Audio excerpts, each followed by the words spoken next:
방금 우리가 읽은 이 말씀에는 이제 천년 왕국에 관한 그런 이야기가 나오는데요.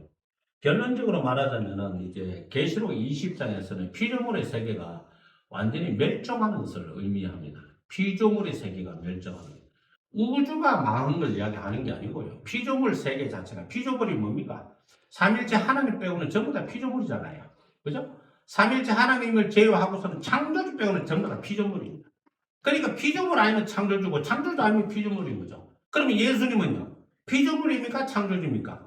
만약에 예수님이 창조주고 아니면 피조물이 될 테고, 피조물이 되면은 피조물을 향해, 예수님을 향해 경배하고 예배드리는 우리는 모두 다 우상숭배자입니다. 맞죠? 맞습니다.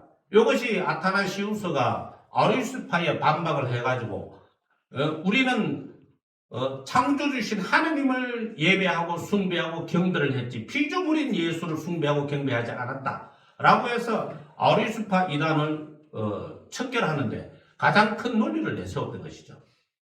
그래서 이제 피조물이 아니면 창조주고 창조주 아니면 피조물입니다. 이 피조물의 세계가 완전히 끝이 나는 그런 이제 이야기가 20장이 나오고 21장에는 또 내가 새 하늘과 새 땅을 보니 처음 하늘과 처음 땅이 없어졌고 바다도 다시 있지 않더라 하면서 이제 다른 이야기가 이제 시작이 되는 겁니다. 자, 여기서 이제 또 가만히 보면은 또 내가 보면 천사가 무지개의 열쇠와 큰 쇠사슬을 그의 손에 가지고 하늘로부터 내려와서 영을 잡으니 곧 옛뱀이요 마귀요 사탄이라 잡아서 천년 동안 결박하여 무지개에 던져 넣어 잠그고 그 위에 임봉하여 천년이 차도록 다시는 만국을 미혹하지 못하게 하였는데 그 후에는 반드시 잠깐 노일이라 이렇게 말씀하라고 했습니다. 이 계시록 20장에 있는 말씀을 두고서 천년왕국이 있다고 주장하는 사람도 있고 그런데 이제 개혁주의 전통에서는 이제 개신교에서는 무천년설을 이야기합니다. 천년왕국이 없다고 이야기하는 사람들 훨씬 더 많죠. 왜냐하면 천년왕국이 가만히 생각해보면 저도 천년왕국 신봉자였는데 천년왕국이 있어야 할 이유가 없더라고. 왜 있어야 되죠? 바로 천국으로 가면 되잖아요. 그 천년왕국이라는 게 중간 과정이 있어야 할 필요가 뭐가 있냐는 겁니다. 이제 한번 가만히 보세요. 또 내가 보면 천사가 무지개의 열쇠와 큰 쇠사슬을 그의 손에 가지고 하늘로부터 내려와서 이랬잖아요. 마귀가 피조물입니다. 마귀가 피조물인데 피조물인 마귀는 전지전능 무수 부재하시다는 신의 정의에 합당하지 않습니다. 다시 말씀드리면 마귀는 전지도 아니고 전능도 아니고 무수 부재한 존재도 아닙니다. 그래서 마귀는 미래의 시간을 모릅니다. 미래는 오로지 하나님 것입니다. 미래의 시간은 하나님의 것이기 때문에 하나님이 우리의 미래에 어떻게 역사할지 마귀는 감도 못 잡습니다. 그런데 마귀는 전지가 아니기 때문에 자기가 알고 있는 지식의 지적인 한계를 명확하게 가지고 있어요. 다시 말씀드리면은 우리에 비하면은 마귀는 많은 것을 알고 있죠. 그래서 우리를 어떻게 하면은 시험에 빠지게 하고 어떻게 하면은 쓰러지게 하고 믿음에서 이탈하게 하고 어떻게 하면 교회를 혼란에 빠뜨리게 하고 어떻게 하면은 교회를 망하게 할지는 누구보다도 마귀가 확실하게 알고 있습니다. 그래서 이 세상에 존재하는 교회들이 다 비실비실하는 이유가 마귀 때문에 그래요. 그럼 그런 마귀를 이기려면은요, 누가 마귀를 이길 수 있어? 우리가 마귀를 이길 수 있어요? 택도 없어요. 우리는 마귀를 못 이겨요. 우리는 절대로 못 이겨요. IQ도 안 되고, 예? 마귀를 통계학에 있어서는 그냥 세상에 비할 바가 없는 전문가이기 때문에 인간이 어떻게 행동할지를 통계학적으로 다 알고 있는 거야. 다 껴 있는 거야. 오로지 마귀를 심판할 존재는 예수님밖에 없습니다. 그리고 교회의 머리는 누구시죠? 예수님입니다. 다시 말하면 교회가 예수님을 굳세게 붙들 때 마귀의 유혹에서 벗어날 수가 있는 거예요. 마귀의 시험에서 대적해서 이겨낼 수가 있는 것이죠. 만일에 성도들이 우리 교회 분위기 안 좋다 이렇게 생각했으면 그냥 죽자고 예수님만 붙들어야 돼. 우리 교회를 살려주시옵소서 하고 기도를 해야 되는 거야. 이렇게 작은 교회라고 마귀가 가만히 내버려 둘 줄 압니까? 예수님의 최저 단위가 뭐예요? 최저 단위가 두세 사람입니다. 예수님의 최저 단위가 두세 사람입니다. 거기서부터 시작하는 거예요. 두세 사람. 베드로, 야고보, 요한. 예? 편의 그 말들 간에 베드로, 야고보, 요한 여기서 시작해서 12명, 70명, 120명 이렇게 늘어나가는 거죠. 그러니까 예수님의 최소 단위는 두세 명인데 우리의 최소 단위는요. 다다익선이야. 많을수록 좋아. 많을수록 은혜가 넘치고 성령의 역사가 가득해. 이게 필터가 완전히 빗나가 버린 거죠. 완전히 빗나가 버린 거예요. 그래서 마귀는 이렇게 인간의 바라보는 가치관이, 세계관이 다르다는 것을 너무나도 잘 알고 있기 때문에 이렇게 작은 교회도 가만 안 내버려 둡니다. 이렇게 몇 명 되지도 않는데 서로 못 잡아 먹어가지고 목사파하고 뭐 또 다른 파 싸우게 만들고 서로 미워하게 만들고 서로 네가 해라 싸움질하고 이 조그만 교회에서도 그렇게나 속이 시끄럽고 오죽했으면 제가 예 목사님 오죽했으면 제가 성도가 안 오기를 바랬다니까. 제발 안 왔으면 차라리 오지를 마라. 들어와가지고 분란을 일으킨 바를 아예 오지를 마라. 정말 그런 마음이 막 들더라니까요. 아예 아무도 안 오는 게 속이 더 편하겠다. 이왕 어려운 거 도치 개찐인데 뭐 이런 생각 막 드는 거죠.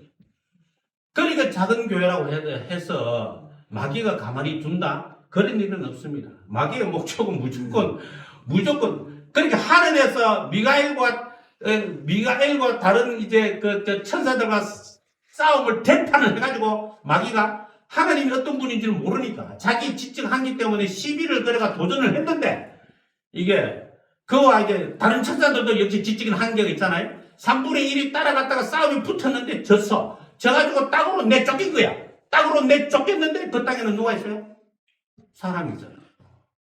사람이 있잖아요. 그래서 하나님께서 뱀에게 주신 벌이 뭡니까? 예? 흙을 먹고 살찌나 그랬잖아요. 사람은 뭐로 만들어졌죠? 흙으로 만들어졌어요. 이게 어시스틴의 지적입니다. 그래서 땅으로 내쫓긴 마귀의 먹이는 인간의 영혼이 되는 거예요. 인간의 영혼이 되는 거예요. 그래서 마귀가 산길자를 예? 우는 사자같이 두루 찾아다니는 거예요. 예? 산길자를요. 근데 그 산길자는 정해져 있죠. 예? 사자가 뭐 택도 없이 길이나때 덤비고 이러지 못합니다. 만만한 새끼들이나 잡아먹으려고 들지요. 그러니까 이제 이런 것들을 생각하면은 땅으로 내어 쫓겼는데 땅으로 내어 쫓긴 그러니까 용, 옅뱀, 마귀, 사단 이런 존재가 땅으로 내어 쫓겨가지고 지 마음대로 능력을 발휘하면 어떻게 되겠어요? 인간 중에서 이 미혹당하지 않을 사람이 존재하겠습니까? 마귀가 자기 능력을 다 발휘할 수 있으면 이 땅에 쫓겨나가지고 그러면 아무도 못 견뎌요. 계시록 12장 13장에는 짐승이 우상이 불도 막 내리고 그 다음에 말도 하고 막 그런다고 그러잖아요. 그런 일이 직접 눈에서 막 일어나봐요. 성모 마리아 상이, 성모는 때려치우고 마리아 상이 거기서 막 말을 막 하는 거야. 막 말을 막 하면 저보다 그거 보고 얼마나 놀래겠어요. 안 그랬어요? 부처가 있는데 갑자기 부처가 이렇게 이래 있다가 갑자기 손을 번쩍 떨어지고 불벼라가 떨어져라 하고 불벼라 막 떨어지면은 그거 불교 안 믿을 사람 누가 있겠어? 예? 그래서 자꾸 제가 아는 게 그것밖에 없어가지고 어거스틴의 신의 도성 삼일체론을 보면은 하나님의 허락하는 한도 내에서만 마귀가 미혹의 역사를 하게 되어 있습니다. 그 이상은 안 됩니다. 왜냐하면 인간의 육신으로는 너무 감당할 수가 없으니까. 인간의 마귀의 미혹을 어떻게 감당해낼 수 있어요? 예? 그러니까 감당해낼 수가 없으니까 마귀가 물리적인 힘을 사용하는 것을 하나님께서 허락지 아니하시고 꼬드기만 하는 거죠. 그래서 스브리테프 편지의 1장에 보면은 뭐라고 이야기하고 있습니까? 마귀가 책 읽기를 지도한다 이렇게 이야기하고 있습니다. 성경 읽는다고 다 성경 읽는 게 아니에요. 신천지도 똑같은 성경 읽죠. 신천지 그 자식은 마귀 성경을 읽는 거예요. 이 성경이 아니고 마귀 성경이에요. 왜? 마귀 지도를 받으니까. 우리가 성경을 읽어도 성령의 지도를 받지 않으면 이 책은요, 성경이 아니고 그냥 책이거나 마귀 책이거나 이렇게 바뀔 수가 있어요. 성령의 지도를 받지 않으면. 예? 우리 그걸 분명히 알고 있어요. 마귀가 우리에게 물리적인 힘을 가지는 못하지만은, 그러나 우리에게 살짝이 다가와가지고, 요렇게 해석해봐. 요거는 할 수 있거든. 요렇게 한번 생각해봐. 교회가 어떻게 이렇게 이럴 수가 있지? 이렇게 한번 생각해봐. 교회가 이래도 나갈 수 있겠어? 이렇게 한번 생각해봐. 이런 이야기는 할 수가 있거든. 그런데 그것을 그 정도만 하게끔 하나님께서 바로 이제 천사가 무지개의 열쇠와 큰 쇠사슬을 그의 손에 가지고 하늘부터 내려와서 용을 잡아가지고 옅뱀이요 마귀요 사탄을 잡아서 1000년 동안 결박해 무지개에 던져 넣어 잠그고 그 이후에 임봉을 했어요. 그 인복은 누가 풀 수 있어요? 창조주 하느님 외에는 아무도 못 풉니다. 그러니까 갇혀있는 상태라는 거죠. 천년왕국이 저는 따로 있다 생각 안 해요. 물론 천년왕국을 신봉하는 사람은 따로 있다고 생각하겠지만 저는 천년왕국이 있다고 생각하는 사람의 심리를 저는 알겠어요. 왜냐하면 저도 옛날에는 천년왕국 신봉자였거든. 내가 신앙생활을 열심히 하고 기도생활을 열심히 할수록 천년왕국이 있어야 돼. 왜? 내가 10골 다스리는 권세가 있어야 되거든. 에? 이 땅에서는 정말 비참하게 살았고 뭐 가난하게 살았고 눈치 보면 살았는데 하나님의 상급을 받아가지고는 10달란트를 받든지 10골 다스리는 권세를 받아가지고 왕노릇 한번 해봐야지. 천년 동안은. 에? 그러니까 천년왕국 있어야 되는 거야. 내가 신앙생활 열심히 했으니까. 근데 이게 세월이 지나면서 곰곰이 생각하니까 천년이 하루 같고 하루가 천년 같다고 그랬잖아요. 하루 같은 천년이 왜 있어야 되는 거야? 도대체 하루 하나님에게는 천년이 하루 같다. 하나님의 시간 개념이 없이 시간이 아예 존재하지 않는 거야, 그냥. 하나님에게는 영원한 현재만이 존재하는데 인간에게만 과거, 현재, 미래, 천년이라는 시간, 이런 분량이라는 시간이 필요한 거지 하나님에게는 필요하지 않거든. 그래서 어쨌든 그럼 이 천년은 어떻게 해석할 것이냐? 저 같은 경우에 천년 왕국을 해석하는 게 아니고 10의 10성이잖아요. 완전수로 보는 거예요. 인류의 역사의 시간에 완전한 시간. 그 인류의 하나님이 허락하시는 완전한 시간 마지막 말미에 마귀가 풀려나가지고 계시록 12장 13장 같은 그런 이런 이 성도들을 향해서 엄청나게 대적하는 그런 일들이 대박해 시대가 일어난다. 그래서 이제 무천년설을 주장하는 사람은 아마겟돈 대전쟁과 곡과 마곡의 전쟁을 같은 묶음으로 봐요. 다른 표현의 같은 전쟁으로 보고 있는 거죠. 그래서 어쨌든 이제 4절에 봐도 그래요. 또 내가 보좌들을 보니 거기에 이게 중요한 거죠. 거기에 앉은 자들이 있어 심판하는 권세를 받았더라. 또 내가 보니 예수를 정언함과 하나님의 말씀 때문에 목뱀을 당한 자들의 영혼들과 또 짐승과 그의 우상에게 경배하지 아니하고 그들의 이마와 손에 그의 표를 받지 아니한 자들이 살아서 그리스도와 더불어 천년 동안 왕노릇하며. 그렇게 이렇게 신앙생활을 한 사람은 대충 신앙생활을 한 사람 아니잖아요. 그러니까 보세요. 예수를 증언한 사람이야. 예수를 증언한 사람. 우리 보통 예수님을 증언은 잘 못하잖아. 기도 전도는 해도 말로 전도하기는 좀 껄끄럽잖아요. 기도 전도는 해도 누구를 구원해 주옵소서 이렇게 기도는 해도 누구 보고 예수님 믿으세요. 당신 예수님 안 믿으면 지옥 갑니다. 행복하려면 꼭 예수님 믿으셔야 돼요. 이런 소리 잘 못하잖아요. 그죠? 천국 가기 위해서 꼭 예수님 믿어야 돼요. 이런 소리 잘하는 겁네. 대답 안 하는 거 보기는 잘하는 겁네. 잘하는 하나도 안 했잖아.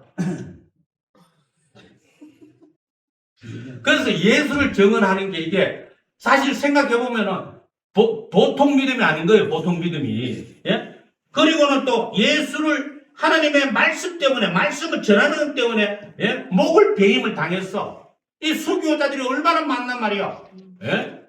로마에 이렇게 10명의 네로부터 시작해가 10명의 황제 동안 250년 넘는 세월 동안 얼마나 많은 사람들이 죽었는데 또 공산주의 치하에서는 얼마나 이루 수를 헤아릴 수 없는 기독교인들이 얼마나 많이 죽었는데 그런 사람들이 신앙을 부정하지 않고 예수님 믿는다는 그 믿음 하나로 당당히 죽었으면 그것만큼 더한 신앙이 또 사실 우리는 편안하게 죽기를 바라지만은 죽은 만큼은 그게 또 최고로 쳐주잖아요. 그리고 또 뭐라고 그랬습니까? 예? 또 막상 또 이래 말세에 와가지고 또 짐승과 구의 우상에 경배하지 않고 그들의 이마와 손에 그의 표를 받지 않은 자들은 어떤 자들입니까? 다 죽는 자들입니다. 다 순교당하는 자들이에요. 예? 이 나오는, 계시록 13장에 나오는 얘기잖아요. 그래서 더불어 천년 동안 우리가 믿음을 가진 자들이 뭐라고 그래요? 세상에 감당하지 못한다 그랬죠. 이미 우리가 믿음을 가지고 있는 이상은 세상이 우리한테 어떤 압박과 어떤 권력을 눌러도 내가 왕이야. 내가 왕이야. 나한테 덤빌 사람 없어. 내가 김은기고 아니면 아닌 거야, 그냥. 예? 저는 그런 의미로 왕노릇이라고 생각하고 싶어요. 사실상 그렇잖아요. 정말 진짜 예수님 믿는 사람은 힘이 들고 낙심이 들고 어려도 쓰러질 수는 있지만 아예 쓰러지진 않아요. 잠언서처럼 7번 넘어지고 또다시 일어나는 사람이 성도예요. 예? 아무리 넘어뜨리고 해도 다시 벌떡 일어나요. 다시. 예? 그게 성도의 모습이라고요. 그래서 이제 그 나머지 죽은 자들은 뭐 그 인류의 역사가 다 끝날 때까지 다시 살지 못하죠. 이미 죽었으니 끝난 거죠. 이는 첫째 부활이라고 그랬어요. 이 첫째 부활에 참여하는 자들은 복이 있고 거룩하도다. 둘째 사망이 뭐냐 하면 이제 영원히 죽는 거예요. 하나님과의 관계가 완전히 단절되어서 심판만 남아있는 그런 존재를 가리켜서 둘째 사막이라고 이렇게 이야기를 하고 있는 것이죠. 그래서 이제 둘째 사망이 그들을 다스리는 권세가 없고, 그러니까 죄악의 심판이 말이에요. 도리어 그들이 하나님과 그리스도의 제사전에 1000년 동안 그리스도와 더불어 왕노하려로다. 1000년이 참에 사탄이 그 위에서 놓여 나와서 땅의 사방 백성 곧 곡과 마곡을 미혹하고 모아 싸움을 붙이리니 그 수가 바다의 모래 같으리라. 그들이 지면에 널리 퍼져 성도들의 진과 사랑하시는 성을 두르며 하늘에서 불이 내려와 그들을 태우고, 여기서 한번 자세히 한번 보세요. 뭐냐 하면은 지면에 널리 퍼져 이제 사탄의 미혹을 받은 사람들이 성도들의 진이 있습니다. 그죠? 그 다음에 사랑하시는 성, 말하자면은 하나님을 믿는 백성들이 모여 사는 곳이 있다 이 말이에요. 그런 곳이 있다 이 말이에요. 그럼 이제 세계 지도를 저 뒤에 있잖아요. 딱 펴놓고 한번 봐보세요. 저 어느 나라가 저 하나님을 정말 열심히 믿어요? 미국 아닌가 또. 저 서유럽 보니까 저도 좌파 기독교인들이 많아가지고, 아프리카 보니까 저는 사이비 기독교들이 너무 많고, 남아메리카는 저거는 카톨릭이 너무 많고, 아시아는 보니까 짜가들이 너무 많고, 그리고 별로 없어 보이는데, 이스라엘은 완전히 다 예수님을 인정 안 하는 존재들로. 딱 보니까 그 러시아 정교만 남았는 것 같기도 하고. 그러니까 뭐가 뭔지는 모르겠어요. 우리는 단정적으로 이야기할 수는 없어요. 그렇지만은 기독교인들이 그들의 신앙을 지키면서 하나님의 사랑하시는 성으로 존재하는 것이 없다고 말할 수는 없다 이 말인 거죠. 여기서 사람들은 세계적인 대박해를 이야기하는데, 저는 그 생각에 반대하는 게, 두 나라가 하나로 합치는 게 쉽습니까? 전 세계에 150개가 넘는 나라가 하나의 단일 정치 체제를 가지는 게 쉽다 생각하십니까? 택도 없습니다, 그거요. 앞으로 1000년에 가도 안 되는 일이에요, 그거는요. 서로의 이익관계가 다르잖아요. 어떤 수로 될 거예요. 그렇지만은 기독교인들에 대한 굉장한 압력이 전 세계적으로 몰아닥칠 것은 계시록을 문자 그대로 받아들일 때는 부인할 수 없는 사실이 아닐까. 그렇게 생각해 봅니다. 그런데 사실 대박해가 일어나거나 말거나 전쟁이 일어나면 다 비참하게 죽습니다. 또 병 걸리도 또 비참하게 죽고요. 죽음에 대해서 우리가 너무 집착하면 죽는 게 두려운데, 죽는 게 일상생활이 되면은 사실 일상생활이잖아. 예? 뭐 별거 아닙니다. 잠깐 죽는 겁니다. 잠깐. 예? 예? 진짜도 우리 아들 수영 강사지만 물에 빠지면요 10분 만에 죽지. 예? 거의 10분 만에 죽습니다. 예? 물에 특히 강릉 앞바다 밑으로 쑥 빠져가 저 50m 밖에서 떠오르는 순간에 이미 죽어서 나오는 거예요. 예? 이제 그래서 제가 저 세월호 침몰 사건이 일어났을 때 군산 맞나? 거기 있는 해군기지에서, 예? 모르겠다. 평택거에 있는 해군기지에서 군함이 갔으면 살렸을 것이라고 말하는 것에 난 너무 어이가 없어가지고, 군함이 무슨 우주선이고 순간 이동하는 겁니까? 버기같이 거가게 애들 벌써 다 죽었겠다. 예? 그런 걸 유사라고 하니까 이게 정치적 입장을 떠나가지고 거짓말도 유부수지. 그런 말이 어딨노 도대체. 우리 시차에 다른 장로님 그런 얘기 하는데 웃겨가지고 참. 자, 그렇습니다. 자, 그래서 이제 하나님께서 이제 10절에 또 그들을 미혹하는 마귀가 불과 유황못에 던져지니 거기는 그 짐승과 거짓 선지자도 있어 세세토록 밤낮 괴로움을 받으리라. 이게서 이제 완전히 끝이 나는데, 거짓 선지자가 뭐일 것 같습니까, 여러분? 시작과 끝이 다른 사람입니다. 예? 이단은 완전히 이단이고, 거짓 선지자는 선지자인 척하는 거짓말쟁이잖아요. 그게 이제 양의 탈을 쓴 이리 늑대, 이게 되는 거잖아요. 그 양의 탈을 쓴 늑대는 뭐가 되죠? 양손이 내겠죠. 늑대 소리 안 낼 거 아닙니까? 그 거짓 선지자는 선지자인 척하는 소리를 내겠죠. 거짓인 것은 갈로 열고 닫고 할 거 아닙니까? 그러면 말세를 만난 성도들한테 가장 중요한 것은 뭡니까? 목사를 구별하는 겁니다. 아시겠어요? 네? 여러분이 목사를 이길 수 있다고 생각하시면 안 돼요. 목사를 구별해야 됩니다. 거짓 목자, 거짓 그리스도, 거짓 선지자들이 대거 일어나는 것이 예수님이 말씀하신 말세의 징조 중에 공통된 현상이야. 이게. 아시겠습니까? 그 다음에 또 내가 크고 힘 보자와 그 위에 앉으신 이를 보니 땅과 하늘 그 앞에서 피하여 가는 데 없더라. 또 내가 보니 죽은 자들이 큰 자나 작은 자나 그 보좌 앞에 서 있는데 책들이 펴있고 또 다른 책이 펴졌으니 곧 생명책이라. 죽은 자들이 자기 행위를 따라 책들에 기록된 대로 심판을 받으니 바다가 그 가운데서 죽은 자들을 내주고 또 사망과 음부도 그 가운데서 죽은 자들을 내주매 각 사람이 자기의 행위대로 심판을 받고 사망과 음부도 불못에 던져지니 이것이 둘째 사망 곧 불못이라. 누구든지 생명책에 기록되지 못한 자는 불못에 던져지더라. 여기에서 이제 각사 자기의 행위를 따라 책들에 기록된 대로 이렇게 말씀을 하셨지 않습니까? 그죠? 여기에서 이 각 사람의 행위를 이야기할 때 우리는 계명을 생각해야 됩니다. 그 계명이 십계명 이야기하는 게 아닙니다. 제가 항상 계명 이야기할 때 십계명 이야기하는 게 아니에요. 요한일서 3장에 보면은